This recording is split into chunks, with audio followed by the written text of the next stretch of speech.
aha Kashozi Buma erizo bagabagari amashemererwa ubwo abareba Tvwest n'abahurikiza ba Radio West barkwakira ekiterekye cyabo ece bahangwira mu kazano kasingura ekiterekye cya Christmas.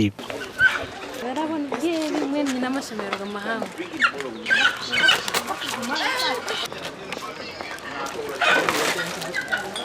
Tema abaruhango chikozere n'abahurikiriza n'ababuzere kurabamo cyandeta neki abantu bamajya mu nshuro abantu bakangura wino umugisha gwawe ngo gukoranyemo Tvwest Pepsikora Mohame Financial Fresco bakunda muno aba bakwasibwe ekiterekye ecyabacura umwe nkoko kureti ya soda shukari umuceri katoni y'amizi na nebindi. So umwaka ubu ndagagambe baze abeshongwire aha TV na nabarebero abatiye sumu ukona kubamba wakaje ikintu kigumira gobe no hotelo shamba ryo kubanza cyari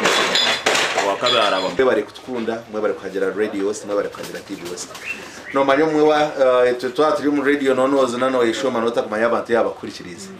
kongo bundo kigure sumu manyo to mwe abantu bijwire mwe bari kutukora na mbemwe radio mu region age bashabangu mwe kwate aha Tvwest tune binje byo kubahereza ekiterekye cya Christmas umwaka ugu 2022 kishagikirwa ba Pepsi Mahame Financial Services hamwe na Fresco Supermarket. Bano kubebaza okutuwagira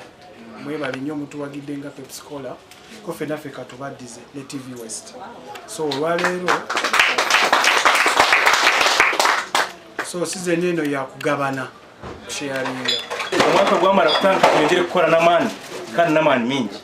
tutakare butwahangora hati tukamanya kandi twakereza Aba Tvwest ndi Elias Rutuguse.